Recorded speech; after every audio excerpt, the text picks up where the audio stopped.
the pyramid, maybe the PhDs or anything.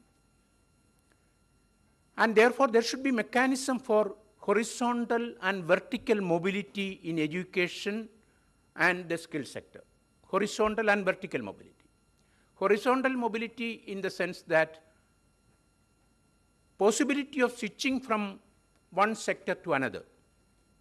That's very important. Even if we take skills sector alone, switching from one skill to another, because the profile of the workplace is changing very fast. You engineers, you all know the workplace. The profile of workplace all over the world is changing very fast.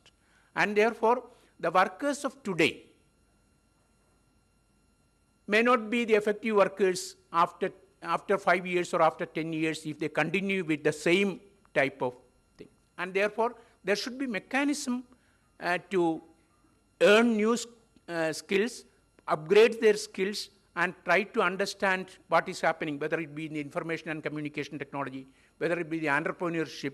They should understand all these things. And therefore, horizontal mobility from moving from one sector to another is very important. And then there should be possibility of vertical mobility, upgrading the qualifications. Upgrading the qualifications is very important. And this is possible only when there is a national qualifications and skill framework covering not only education skill sector alone, but covering the industries, covering the traditional knowledge systems in the country, covering the unorganized sector.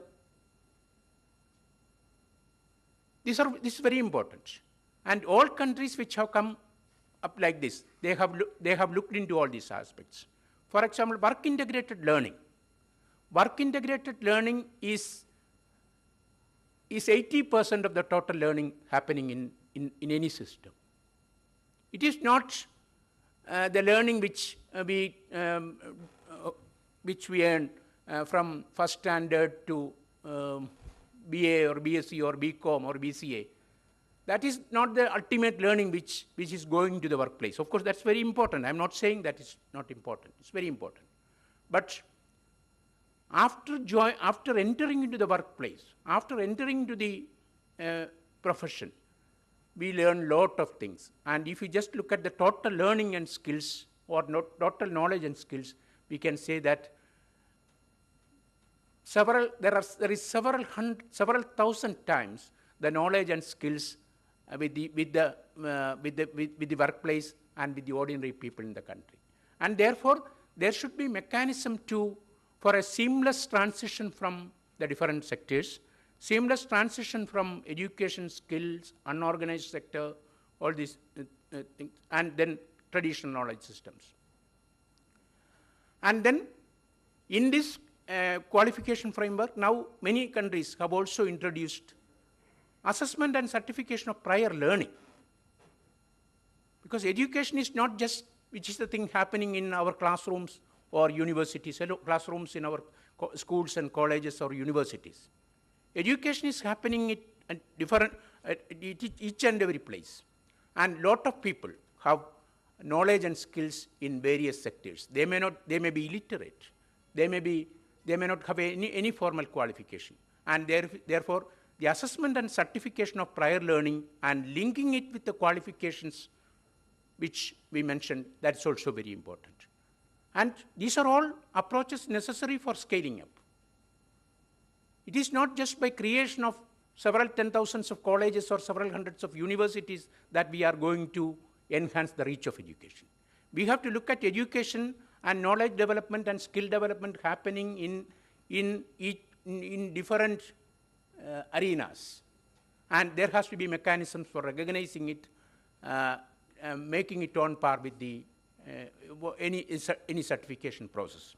And therefore, creating a national qualification framework. Of course, we had 2 meetings for this, several meetings we conduct. We had very focused 2 meetings from the Ministry of HRD for this. We had recently, just 3 weeks ago, there was also State Education Ministers Conference chaired by our Minister HRD, Ms. Kapil Sibal, to create a national qualification framework. The CAB has also approved, and all the state governments have agreed to create a national qualification framework. And Mr. Sharda Prasad rightly emphasized the importance of it. We are at it. So these are the things necessary to enhance the quality of higher education. Why? For example, I am not going to give just cite the negative statistics or anything. But even in the so-called engineering education, the report is that over 60% of the engineering graduates are unemployable. That is a report.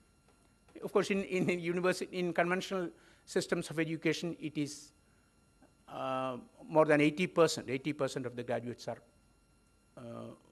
not employable. So this is because of, definitely, this is because of the non-linking of the theoretical education with the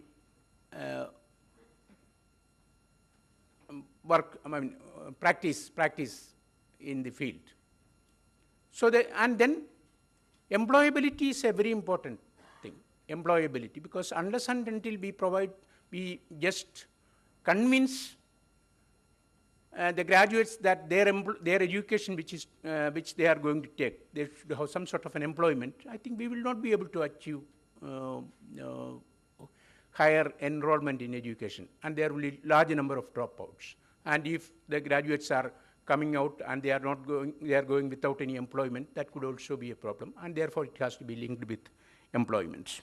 And therefore, we have to look at such opportunity. And then, when looking at enhancing the gross graduation ratio, we have to, Mr. Ravi Shankar and Dr. Singh and Professor Maitri, they were all highlighting the points, how the autonomy is important. Definitely autonomy is very important. And when we talk about autonomy, unless and until we create autonomy, the independent initiative cannot be promoted. Whatever happening good in this country is because of the independent initiatives of individuals and institutions. That is precisely what is helping the innovation. And therefore there has to be mechanisms by which the independent initiatives can be promoted, and therefore there has to be more flexibility in our approaches. When we think about regulations and all that, that's very important. Of course, we thought about autonomous colleges. We thought about the complete autonomy to the universities and all that.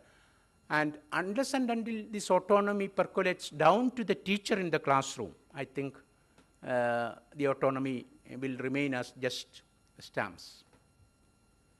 So what the IIT success or the IIM success is definitely because of the autonomy and the classroom the desirable classroom practices which is happening in this institution. And then for enhancing the gross enrollment, for enhancing the employability, and for giving a relevance to this all these activities, we have to understand that only 5% of our workforce has some sort of a certification. Millions of people are working in our country, millions of people, and whatever growth we are seeing, it is just because of their working. Right from the construction workers to the knowledge level workers, so the so-called knowledge level workers. If we just take the total workforce in this country, only 5% of the workforce has some sort of a certification. And this is in contrast to over 80% in developed countries, 85% in developed countries. They have the knowledge, they have the skills.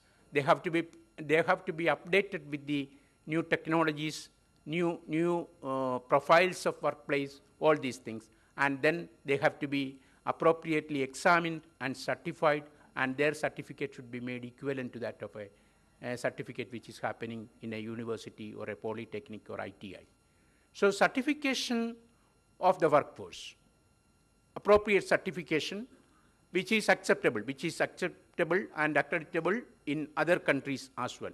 That is very important. And when we just look at the labor ILO reports and all that, certification of the workers is very important for their growth as well as for enhancing the knowledge economy. If we can enhance the level of certified workforce in this country from 5% to 10%, we can confidently say that our growth percentage will be very high. And so these are the challenges. And this is possible only by a proper coordination and networking of the so-called academic educational institutions, the workplace, the industry, and the several ministries involved in the National Skills Mission of India. A proper coordination is required. And then we talk about IT and all that. But just look at the Ministry of Rural Development in this country. How many thousands of jobs are available? And definitely education and education institutions have a great role in providing capacity to the large number of blocks, panchayats in this country. And education institutions can look into it. And therefore, what is required in improving the quality and relevance of education in our country is looking outward and then see what type of knowledge, what type of skills are required for improving the quality of life and life management systems of the society. And then, in addition to the knowledge and some sort of a packaged knowledge and skills which we are offering in universities, try to provide these knowledge and skills also by a proper interaction with the society, understanding the context of the society. This is very important, and I am very confident that this type of interaction, because we are from different sectors, different profiles, this type of interaction would definitely advance such activities, and let me wish this activity all success. Thank you very much.